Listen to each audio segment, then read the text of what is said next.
ഫഹദ് ഫാസിലിൻ്റെ don't trouble the trouble എന്ന സിനിമയുടെ ഷൂട്ടിംഗ് സ്റ്റാർട്ട് ചെയ്തിട്ടുണ്ട്. രാജമൗലിയാണ് ഈ ഒരു സിനിമ നിർമ്മിക്കുന്നത്. പ്രദീപ് രംഗനാഥൻ്റെ ഡ്യൂഡ് എന്ന സിനിമ 2 ദിവസം കൊണ്ട് 40 കോടിക്ക് മുകളിൽ world wide box office collection നേടിയിട്ടുണ്ട്. പ്രദീപ് രംഗനാഥൻ്റെ മൂന്നാമത്തെ 100 കോടി ചിത്രമാവാൻ ഒരുങ്ങുകയാണ് ഡ്യൂഡ്. ഐ നോബഡി എന്ന സിനിമയിൽ പാർവതി തിരുവോത്ത് ഇപ്പോൾ തൻ്റെ പോർഷൻസൊക്കെ കംപ്ലീറ്റ് ചെയ്തിട്ടുണ്ട്. പൃഥ്വിരാജിൻ്റെ പോർഷൻസ് ഈ വരുന്ന 24-ാം തീയതിയാണ് കംപ്ലീറ്റ് ആവുന്നത്. കല്യാണരാമൻ സിനിമ റിലീസിന് ഒരുങ്ങുന്നു. 4K ഡോൾബി അറ്റ്മോസിലൂടെയാണ് സിനിമ വീണ്ടും തിയേറ്ററുകളിലേക്ക് എത്തുന്നത്.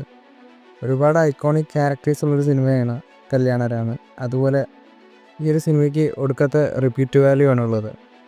മിസ്റ്റർ പൂഞ്ഞിക്കര ഫാൻസൊക്കെ ഉണ്ടെങ്കിൽ കമൻറ്റ് ചെയ്യൂ. എന്തായാലും സിനിമയുടെ റിലീസ് ഡേറ്റൊക്കെ ഉടനെ തന്നെ അനൗൺസ് ചെയ്യും.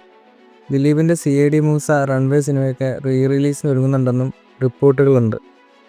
ആസിഫ് അലിയുടെ ടെക്കിടാക്ക സിനിമയുടെ പാലക്കാട് ഷെഡ്യൂൾ ഇന്നലെ പൂർത്തിയായി. ഇന്ന് സിനിമയുടെ കൊച്ചി ഷെഡ്യൂൾ തുടങ്ങും. കൊച്ചിയിൽ സിനിമയ്ക്ക് 2 ആഴ്ചത്തെ ഷെഡ്യൂളാണ് ഉള്ളത്. കൊച്ചി ഷെഡ്യൂൾ കഴിഞ്ഞാൽ 2 ആഴ്ചത്തെ കോഴിക്കോട് ഷെഡ്യൂളും സിനിമയ്ക്ക് ഉണ്ടാവും. അതിനുശേഷം സിനിമയുടെ ഫൈനൽ ഷെഡ്യൂൾ കോയമ്പത്തൂരിലോ ചെന്നൈയിലോ ആയിരിക്കും നടക്കാൻ പോകുന്നത്. ഇന്ന് ദീപാവലി പ്രമാണിച്ച് സൂര്യയുടെ കറുപ്പ് സിനിമയുടെ ഫസ്റ്റ് സിംഗിൾ പുറത്തു വരും. ഷറഫുദ്ദീൻ്റെ പെറ്റ് ഡിറ്റക്റ്റീവ് എന്ന സിനിമയ്ക്ക് അത്യാവശ്യം നല്ല കളക്ഷനാണ് കേരളത്തിൽ നിന്ന് ലഭിക്കുന്നത്. സിനിമ 4 ദിവസം കൊണ്ട് കേരള ബോക്സ് ഓഫീസിൽ ഏകദേശം 3,75,00,000 രൂപയോളം ബോക്സ് ഓഫീസ് കളക്ഷൻ നേടിയിട്ടുണ്ട്. ബേസിൽ ജോസഫും അനന്തും പ്രൊഡ്യൂസ് ചെയ്യുന്ന അതിരടി എന്ന സിനിമയുടെ അനൗൺസ്മെൻ്റ് ടീസർ കുറച്ച് ദിവസങ്ങൾക്ക് മുമ്പ് വന്നതാണല്ലോ. സിനിമയുടെ ഷൂട്ടിംഗ് ഇന്ന് തുടങ്ങും.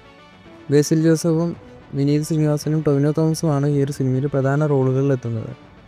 അരുൺ അനിരുദ്ധനാണ് ഈ ഒരു സിനിമ ഡയറക്റ്റ് ചെയ്തിരിക്കുന്നത്. സിനിമ പ്രൊഡ്യൂസ് ചെയ്തിരിക്കുന്നത് സമീർ താഹിറും ടൊവിനോ തോമസും. DOP Samuel Henry, music Vishnu Vijay, editor Chaman Chacko, costume Ashar Hamza.